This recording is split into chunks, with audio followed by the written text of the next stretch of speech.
plusieurs ateliers, dont celui de Denis, et il m'a demandé ce que je voulais réaliser comme film, et je lui ai parlé de mon voyage que j'ai fait en Tunisie.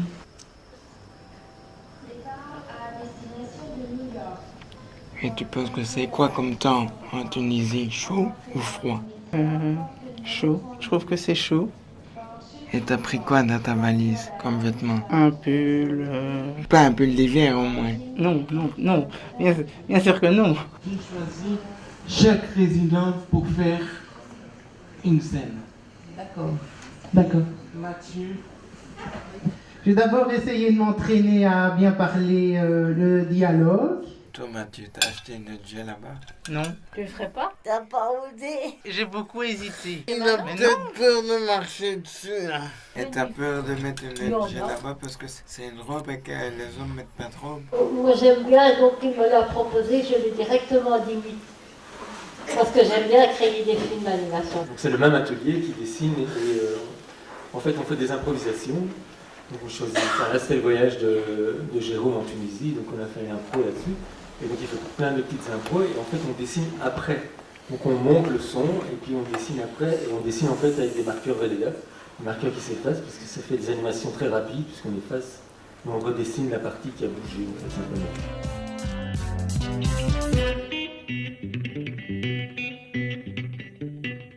Dans les deux cas, les musiques ont été créées avant. Donc la première musique qui est Candide, l'histoire d'un pasteur un peu inquiétant, ça c'est une musique d'Edgar Animaux, qui est un groupe de musique, qui est à part du Sésame, et le Sésame est venu ensuite proposer un clip. Et pour la deuxième chanson, on l'a créée en atelier musique, et donc c'est vraiment du travail d'atelier, on entend des fois des voix plus lointaines, c'est un peu plus artisanal, et même, et la vidéo a été faite aussi par avant.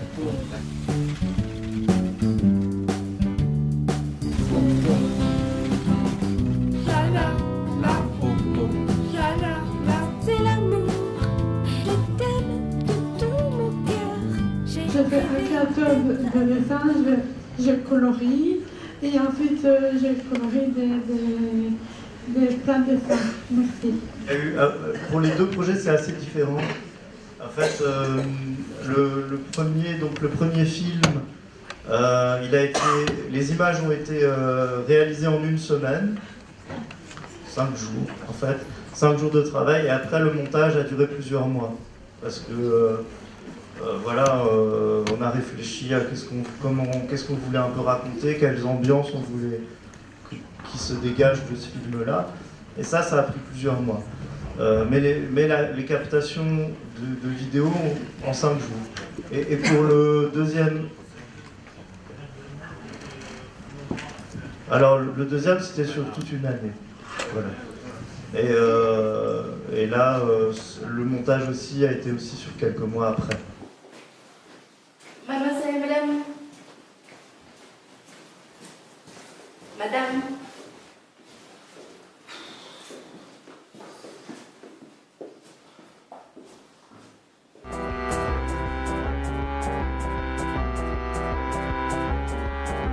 Je suis la poinçonneuse des lilas, la fille qu'on croise et qu'on ne regarde pas. Y a pas de soleil sous la terre, drôle de croisière. Je voudrais jouer la fille de l'air, laisser ma casquette au vestiaire. Je suis la poinçonneuse des lilas, la fille qu'on croise et qu'on ne regarde pas. Y a pas de soleil sous la terre, drôle de croisière. Je voudrais jouer la fille de l'air, laisser ma casquette au vestiaire. Je fais des petits trous, encore des petits trous, des petits trous, des petits trous, toujours des petits trous. On a eu ce projet de réaliser cette comédie musicale. On a enregistré les voix en studio d'enregistrement et tous ceux qui voulaient participer participaient. Et donc tous les patients présents pouvaient participer au projet. C'est moi le chef. Je suis aussi à ma directrice en plus là, donc je suis très... Donc en fait, il n'y a pas vraiment d'atelier court-métrage. En fait, le propre de l'atelier court-métrage, c'est qu'il n'existe pas vraiment, donc il n'y a pas un horaire avec ça.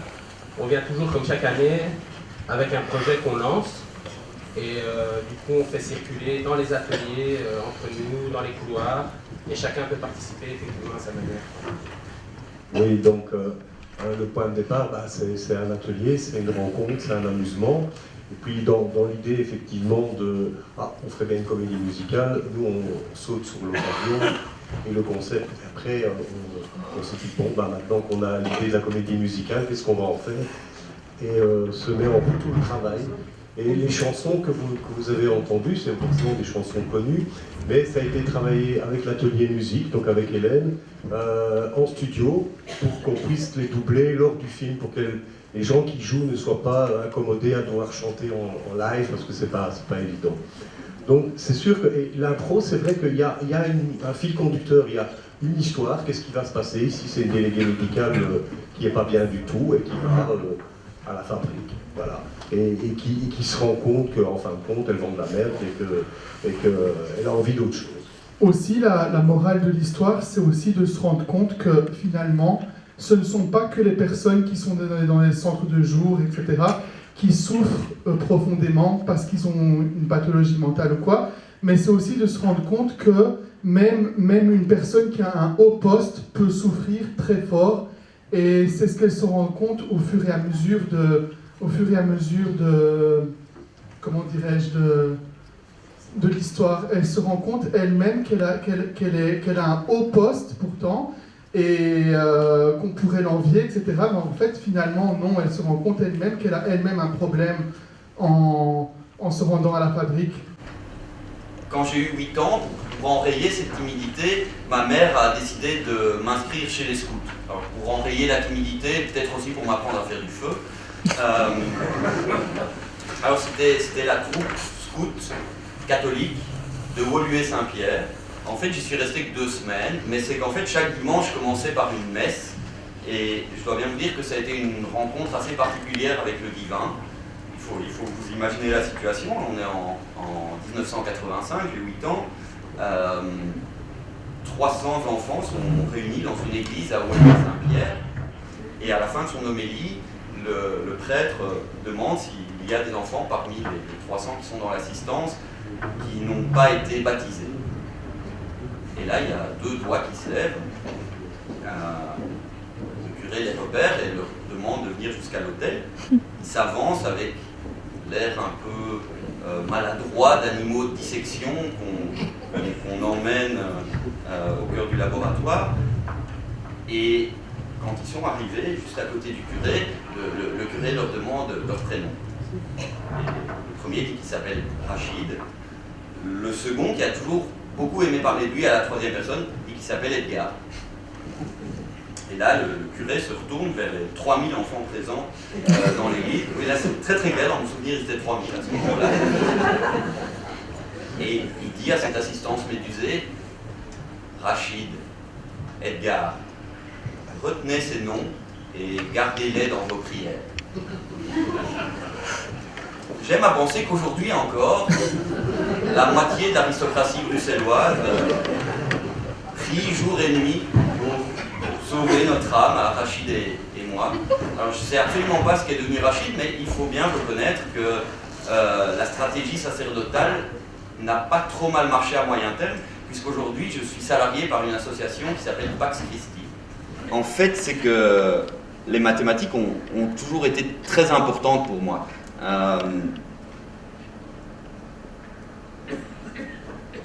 Par exemple, ma mère adore raconter cette anecdote quand je pense que j'avais 3 ans, j'étais vraiment très jeune, j'étais très bon en maths. Non seulement j'étais très bon en maths, j'ai parlé très tard, j'ai écrit très tard, mais j'ai commencé à compter et calculer très jeune. Et donc, à 3 ans, on va chez le boucher, elle commande 2 côtelettes, on en a pour 85 francs belges, et le boucher, elle donne 2 billets de 100, et le boucher lui rend 100 francs. Bon, ce n'est pas crédible, ça. Elle m'en donnerait qu'un. Bon, elle donne un seul billet de 100, et le boucher lui rend 10 francs. Et là, du haut de mes 3 ans, je crie qu'on nous a rendu que 10 francs et qu'il en manque 5. Enfin, je suis sûr, vu ma timidité de l'époque, je suis sûr dans son oreille qu'il manque 5 francs. Et en fait, ma mère adore raconter cette anecdote pour montrer combien tout petit déjà j'étais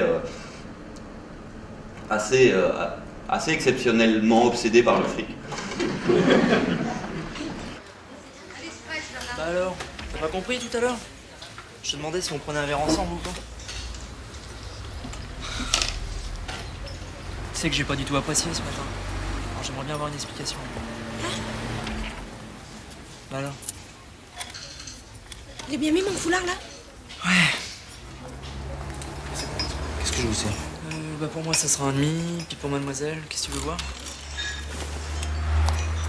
Non attends, c'est trop facile, tu restes là? Oh, c'est pas vrai. Et je veux vraiment avoir une explication, hein.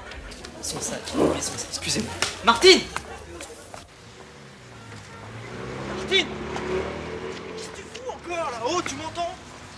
Eh, j'aimerais bien que tu m'écoutes un peu, hein. Ben, comme je suis vieux, je l'ai vu il y a 25 ans.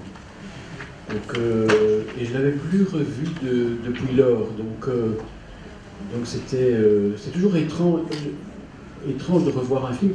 Et moi, finalement, je vous invite d'emblée à systématiquement, un jour ou l'autre, revoir un film que vous avez déjà vu. C'est la même chose que relire un livre que vous avez déjà lu il y a très longtemps. C'est toujours une expérience intéressante. Mais aussi, j'avais trouvé que c'était un film très français sur la folie. Et je me souviens que je m'étais dit, il y a dans ce film, on traite la folie comme un grain. Vous savez comment on dit, un grain de folie. Et il y a cet aspect-là qui, pour moi, est quelque part encore resté dans la deuxième vision de ce film. Par contre, il y a quelque chose qui a traversé le temps, puisqu'il y a 25 ans, c'est quand même pas hier. C'est ce personnage de Valeria Bruni-Tedeschi qui est quand même extraordinaire, parce que pour moi, au-delà du grain de folie qui la possède, c'est un personnage qui se révèle comme quelqu'un d'impossible.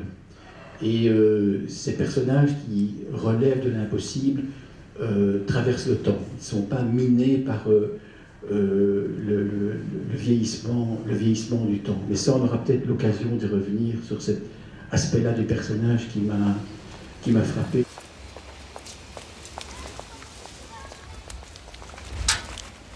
Salut François. T'as du feu? Ouais. Ça a l'air d'aller, toi? Ouais, ça va, ouais. Ça va.